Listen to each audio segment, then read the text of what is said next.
So without any further ado, let's get into analog. A quick review: if you wanted to use a preset, you can hit your triangle right here, and that's going to open up all the different presets, and you can check them out one at a time. And if you were to drag one of these onto a track, you could play that preset. We're going to be stepping away from presets right now and just be grabbing initialized patches. So I'm just going to take this top one right here, drag it onto my MIDI track, and here's my analog. We're going to spend a lot of time with analog because it's going to introduce a lot of synthesis basics that you're going to see over and over again throughout different devices. Also, I want to talk about a couple standardized features that you're going to see across every single Ableton device that you've probably picked up by now, but I want to make sure that it's clear. Every single device has a power on and off button. You can see it grays everything out, and I can no longer play this instrument anymore. If I hit a MIDI note, it's not going to do anything. You can rename every single one by hitting Command R, and just name it something simple. I can hot swap it by hitting this hot swap button. It's the two arrows pointing towards one another, and when I hit that, it's going to take me to where that preset lives if I was using a preset in my browser, and I can switch between different presets very easily this way. And lastly, and probably most importantly for this class, this little floppy disk icon is going to be your Save Preset button. So if I hit that, it's going to take the name of whatever preset I'm already using and put it into my user library underneath Presets, Instruments, and in this case I'm using Analog, so that's going to be my preset right there.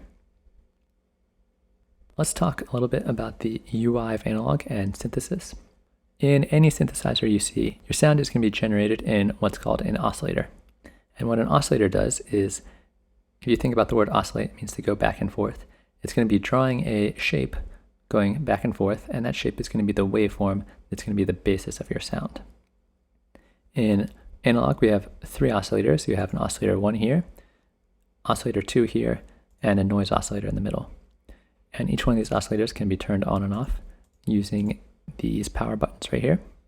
If I turn both my oscillators off and hit a MIDI note, no sound will come out because that's what's generating my sound.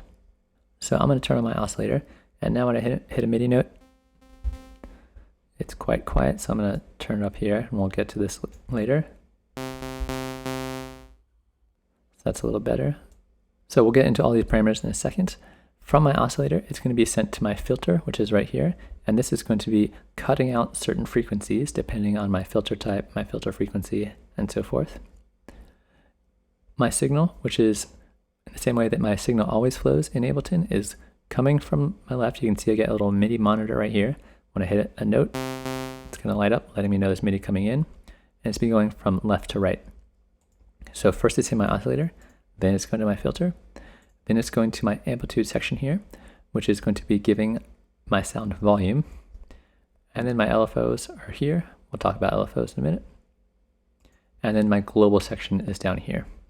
And it works the same way for the bottom section. You have oscillator 2, filter 2, amp 2, LFO 2, and so forth. For the sake of this example, we're going to be pretty much ignoring this bottom row here, and oscillator 2, filter 2, amp 2, because it's basically a duplicate of oscillator 1. And so to keep it simple, we're just going to focus on one oscillator, one filter, one amp, and then we'll start adding both of them together.